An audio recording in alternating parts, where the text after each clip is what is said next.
السلام علیکم ویورس، امید ہے آپ سب باخیر و عافیت ہوں گے۔ اللہ پاک آپ سب کو مجھ سمیت اپنی حفظ و امان میں رکھے۔ سامعین محترم، آج بات کریں گے سپریم کورٹ آف پاکستان کا حکم نامہ جو عمران خان صاحب کے اسلام آباد لانگ مارچ سے متعلق تھا۔ جیسا کہ آپ جانتے ہیں کہ عمران خان صاحب نے کافی عرصے سے اسلام آباد کے لیے لانگ مارچ کی کال دے رکھی تھی۔ ملک بھر سے لوگوں نے کوشش کی، لیکن اس سے پہلے جو عمران خان صاحب کی ان کے دیگر لیڈران کی تقاریر تھیں وہ یہ عندیہ دے رہی تھیں کہ اس بار کا لانگ مارچ خونی قسم کا لانگ مارچ ہوگا، امن و امان خراب ہوگا اور یہ لوگ آ کر اسلام آباد میں دنگا فساد کریں گے۔ تو اس چیز کو مد نظر رکھتے ہوئے حکومت وقت نے یہ فیصلہ کیا کہ اس لانگ مارچ کو بزور طاقت روکا جائے۔ تو اس حکمت عملی کے تحت حکومت وقت نے اس لانگ مارچ کو پورے ملک سے روکنے کے لیے اقدامات کیے۔ ان لوگوں کے پہنچنے کا وقت 3 بجے کا تھا، لیکن آپ یہ دیکھیں کہ 4 بجے تک کسی طرح کی کوئی ایسی بات نہیں ہوئی تھی۔ اگرچہ رات کو لاہور میں کچھ معاملات ضرور ہوئے، وہ بھی پی ٹی آئی کی طرف سے ہوئے، جس میں پی ٹی آئی نے ان کے ایک میجر ساجد ہیں، انہوں نے ایک پولیس مین کو گولی مار کر شہید کر دیا۔ اور اس سے اور بھی یہ بات کلیئر ہوئی کہ واقعی یہ کوئی خونی مارچ کا پروگرام بنائے بیٹھے ہیں۔ اور اس کے بعد آپ نے دیکھا کہ لاہور ہی سے 2 صاحبان، کوئی بجاش اور کوئی زبیر نیازی صاحب جو ہیں، ان کے گھر سے بھاری مقدار میں اسلحہ برآمد ہوا۔ تو یہ ایک طرح کے ثبوت تھے کہ واقعی جو بات یہ کہہ رہے ہیں یہ اس کے عین مطابق اسی اسٹریٹجی کے تحت چل رہے ہیں۔ تو اس حد تک انفارمیشن حکومت کی بھی درست تھی اور اقدامات حکومت کے بالکل درست تھے۔ پھر عمران خان صاحب پشاور چلے گئے، پشاور سے انہوں نے مارچ کا آغاز کیا۔ تو آپ دیکھتے ہیں کہ حکومتی مشینری جو اس وقت پی ٹی آئی کی حکومت کے پی کے میں ہے، اس کا بھرپور استعمال کیا گیا۔ کرینیں ساتھ لائی گئیں اور اٹک کے پل کے اوپر ایک بڑی رکاوٹ تھی اور میجر رکاوٹ تھی، اس کو ان لوگوں نے کرینوں کے ذریعے ہٹایا ہے۔ جو کنٹینرز لگے ہوئے تھے، کرین لگا کے اس کو ہٹایا گیا، اور بتایا جاتا ہے کہ یہ لوگ اسلحے سے لیس تھے۔ اور دوسری بات یہ ہے کہ جب یہ راستے میں تھے تو ابھی یعنی اٹک پہنچے نہیں تھے، اس سے پیچھے تھے، تو سپریم کورٹ آف پاکستان نے انٹروین کیا ہے، اور سپریم کورٹ آف پاکستان کے 3 ججز جن لوگوں نے یہ حکم نامہ جاری کیا، جن میں جسٹس اعجاز الاحسن اور جسٹس منیب اختر اور جسٹس مظاہر علی اکبر نقوی صاحب تھے، ان لوگوں نے ایک اسٹیٹمنٹ جاری کی جس کے مطابق پی ٹی آئی کو فیس سیونگ دی گئی اور سیف راستہ ان کو دے دیا گیا۔ اس طرح یہ کہا گیا کہ ان لوگوں کو روکا نہ جائے، مارچ کو روکا نہ جائے، ان لوگوں کو گرفتار نہ کیا جائے، رکاوٹیں ہٹائی جائیں۔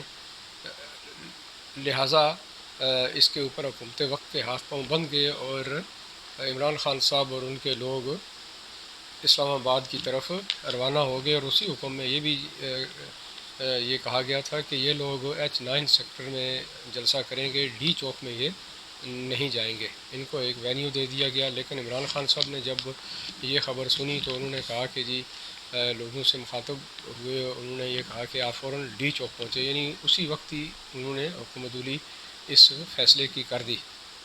تو سامعین محترم، آگے چلتے ہیں۔ جب وہ اسلام آباد پہنچے، اسلام آباد پہنچنے کے بعد کی کارروائی آپ نے دیکھی کہ انتہائی وائلنس کی گئی، فائر بریگیڈ کی گاڑیاں جلائی گئیں، گرین بیلٹ ایریا جلایا گیا، اے ٹی ایمز لوٹے گئے، میٹرو اسٹیشن کو نقصان پہنچایا گیا، مختلف قسم کی ایکٹیویٹی کی گئی جو مکمل طور پر یہ عندیہ دے رہی تھیں کہ یہ لوگ ایک مکمل پروگرام کے ساتھ اور انارکی پیدا کرنے کے لیے آئے ہوئے ہیں۔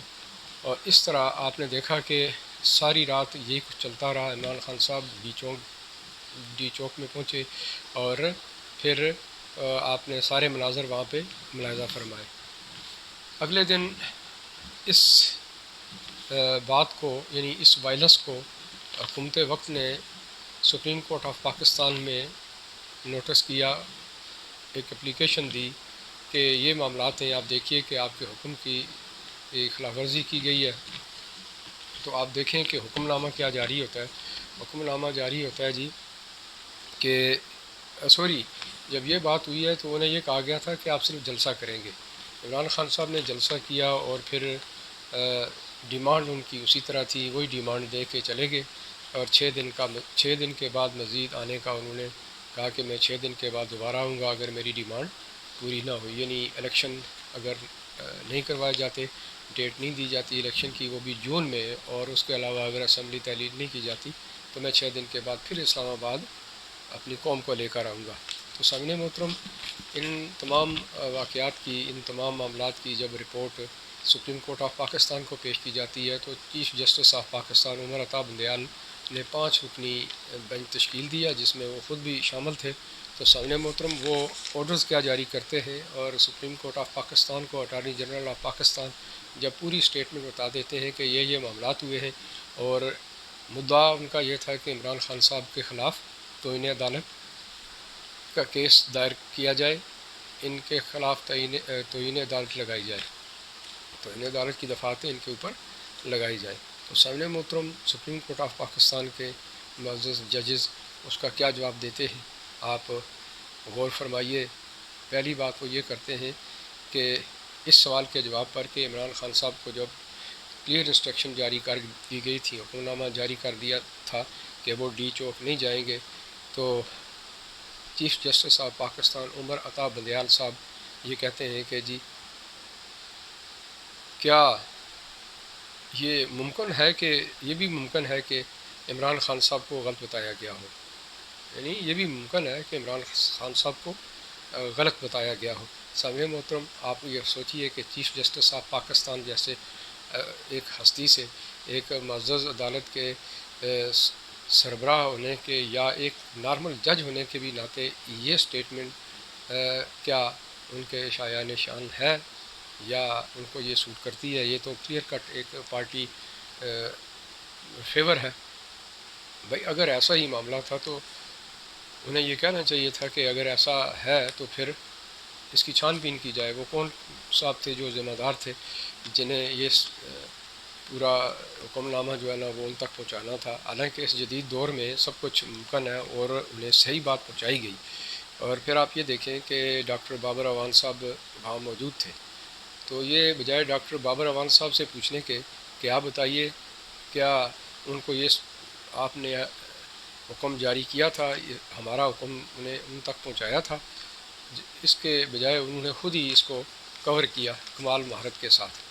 پھر آپ دیکھیں کہ چیف جسٹس آف پاکستان یہ بھی فرماتے ہیں کہ پاکستان کی عوام کو جو ہے نا آئین کے آرٹیکل 15، 16، 17 کے تحت حقوق حاصل ہیں، یعنی وہ یہ بات کرتے ہیں پاکستان کے عوام، غور طلب بات ہے، وہ اشارہ کرتے ہیں پی ٹی آئی کے لوگوں کا کہ ان کو یہ رائٹس حاصل ہیں کہ وہ جمہوری طور پر احتجاج کر سکتے ہیں وغیرہ وغیرہ، انہیں جمہوری آزادی ہے، جبکہ دوسری طرف یہ نہیں دیکھا گیا کہ جن لوگوں کے فنڈامنٹل رائٹس متاثر ہوئے، جو باسی تھے اسلام آباد کے، بار بار جو لوگ چڑھائیاں کرتے ہیں، اس طرح کے جتھے لے کر آتے ہیں، تو کیا اسلام آباد کے لوگوں کے اوپر ان کا حق یہ نہیں ہے؟ انہیں بنیادی حقوق کون دے گا آ کر، یا کون سی عدالت ان کو بنیادی حقوق دے گی؟ پھر آگے بات کرتے ہیں، وہ فرماتے ہیں کہ یہ مت بھولیں کہ اسی جماعت نے پرامن ریلیاں کیں۔ جب انہیں یہ بتایا جاتا ہے کہ یہ لوگ وائلنس کر رہے تھے تو اس کے جواب میں سپریم کورٹ آف پاکستان کے جج یہ فرما رہے ہیں کہ یہ مت بھولیں کہ انہوں نے پرامن ریلیاں کی۔ تو اس کا مطلب یہ ہوا کہ جو لوگ پہلے نمازیں پڑھتے تھے اور عبادت کرتے تھے، اور اس کے بعد اللہ تعالیٰ نے ان پر عذاب نازل کر دیا، ان کے عقل، ان کا شعور، اس کے اوپر پردہ ڈال دیا، تو انہوں نے گندے کام کرنا شروع کر دیے اور انہوں نے جرم کرنا شروع کر دیے۔ تو ایسے لوگوں کو کیا معاف کیا جائے؟ کیا وہ اگر بندہ قتل کرتا ہے تو ہم یہ کہیں کہ جی یہ نہیں، یہ تو یہ بھی دیکھیے کہ یہ نمازیں بھی پڑھتا تھا؟ تو سامعین محترم، عجیب قسم کی، بھونڈی قسم کی یہ جو ہے نا وہ justification supreme court of Pakistan کی طرف سے آ رہی ہے۔ آپ خود بہتر جج ہیں، آپ خود سوچ سکتے ہیں کہ یہ جو جوابات supreme court of Pakistan justification دے رہی ہے، بجائے اس کے کہ ایکشن لینے کے، وہ جسٹیفیکیشن دے رہی ہے۔ گویا ایک پارٹی بن کر وہ دفاع کر رہی ہے۔ پھر آگے چلیں، سی جے پی یہ فرماتے ہیں کہ اشتر اوصاف صاحب جو ہے، اشتر اوصاف صاحب جو پاکستان کے اٹارنی جنرل ہیں، وہ یہ بتائیں کہ کتنے لوگ زخمی ہوئے۔ سامعین محترم، اس کے جواب میں اٹارنی جنرل آف پاکستان نے کہا کہ 31 پولیس والے زخمی ہوئے۔ یہ بڑا خاص نقطہ ہے، سمجھنے کی ضرورت ہے کہ 31 پولیس مین زخمی ہوئے تو کس نے کیے؟ وہ پاکستان تحریک انصاف نے۔ کیا یہ وائلنس نہیں ہے؟ یہ قانون کو ہاتھ میں نہیں لیا گیا؟ تو یہاں اس کے اوپر خاموشی کے علاوہ کوئی جواب نہیں آتا، کوئی ایکشن نہیں لیا جاتا۔ پھر وہ فرماتے ہیں کہ یعنی سی جے پی یہ فرماتے ہیں کہ کل جو ہوا افسوسناک ہے، اس سے سیاسی جماعتوں پر اعتماد ٹوٹا۔ تو سامنے محترم، سیاسی جماعتوں پر اعتماد کی بات نہیں ہے، ایک جماعت کی بات ہو رہی ہے۔ آپ اس جماعت کو نامینیٹ کریں، آپ مجموعی طور پر بات کو گھما کر اپنی جان نہیں چھڑا سکتے۔ یہ سارے سوال میں نے آپ کے سامنے 5 جسٹیفیکیشن رکھی ہیں، پانچوں کی 5 ایک جسٹیفیکیشن بھی قانون آئین کے مطابق جس طرح جواب دینا چاہیے نہیں دی گئی ہے۔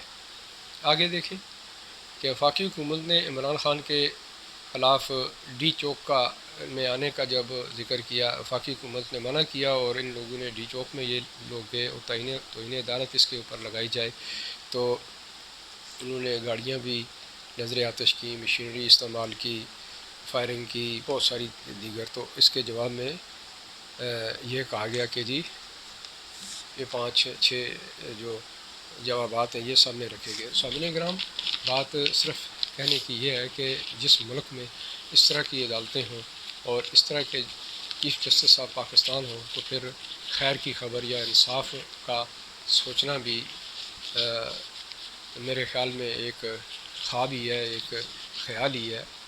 آپ تصور تو کر سکتے ہیں لیکن امید نہیں رکھ سکتے۔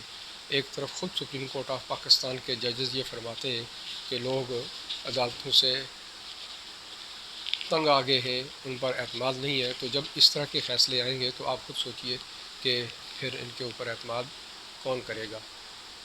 یہ لمحہ فکریہ ہے ہم سب کے لیے، یہ سب کے لیے سوچنے کا مقام ہے، اور یہ فیصلہ چونکہ آ چکا ہے، آپ سب کا حق ہے کہ آپ اس کے خلاف اٹھ کھڑے ہوں اور قانونی چارہ جوئی کریں، اس کو چیلنج کریں۔ یہ قومی معاملات ہیں، یہ کسی ایک جج کی ثوابدید نہیں ہے۔ اس طرح کے جو جسٹیفیکیشن دی جاتی ہیں، اور پھر سب سے بڑی بات یہ ہے کہ پہلا اقدام ہی غلط تھا۔ وہ یہ ٹوٹل ایڈمنسٹریٹو معاملات تھے۔ حکومت وقت کا کام ہے امن و امان قائم کرنا، تو جب وہ اس طرح کے اقدام نہیں کرے گی تو امن و امان کون قائم کرے گا؟ اس میں انٹروین کی گئی، یہیں سے یہ سارا معاملہ غلط ہو گیا۔ یعنی سپریم کورٹ کا جو ایکشن تھا وہ بالکل غلط تھا، انہیں انٹروین کرنا ہی نہیں چاہیے تھی۔ پھر جب وہ ایک قدم غلط اٹھا، 3 رکنی بینچ نے یہ معاملات کیے، پھر اس کے بعد آپ دیکھیں کہ چیف جسٹس آف پاکستان نے رئی سے کثر 5 ججز پر مشتمل بینچ میں خود سربراہی کر کے نکال دی۔ تو سامعین محترم، اس سے بڑھ کر پاکستان میں انصاف کی دھجیاں جس طریقے سے خود سپریم کورٹ آف پاکستان نے اڑائی ہیں، اس کی نظیر آج تک نہیں ملتی۔ اسی کے ساتھ ہی مجھے اجازت دیجیے، اللہ حافظ۔